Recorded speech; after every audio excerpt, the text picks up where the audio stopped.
xiisad xooggan ayaa ka taagan magaalada Mandheera ee dalka Kenya iyadoo wararku ay sheegayaan in ciidamada Soomaaliya ay isku urursanayaan magaalada xuduudda leh ee beled xawe ee gobolka Gedo ee Soomaaliya.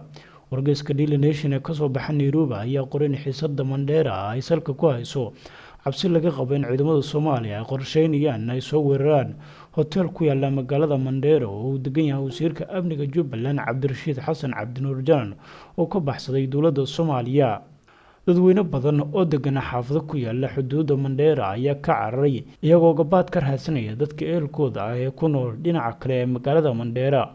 Xuseen Cabdo oo ka mid ah dadka xaafadda Buulo ka taawo ee magaalada Mandheera ayaa sheegay in inta badan dadka xaafadda ay bilaabeen inay magaalada ka baxaan Khamiistii kadib markii ciidamada Soomaaliya ay yimaadeen xuduudda ee degmada beled xawo.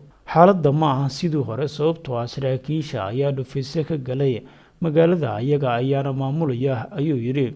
ciidamada dowladda iyo kuwa Jubbaland oo hogaaminayo Cabdirashiid Jaan ayaa horey waxa uu dagaal ugu dhex maray gudaha beled xawo taasi oo 2 askari looga dilay ciidanka wasiir Jaan. Cabdirashiid Jaan ayaa ninkiisa la sheegaya inuu ciidamo badan oo daacad ah iminka ku abaabulayo gudaha magaalada Mandheera isagoo isku diyaarinaya dagaal ka dhan ah ciidamada dowladda Soomaaliya.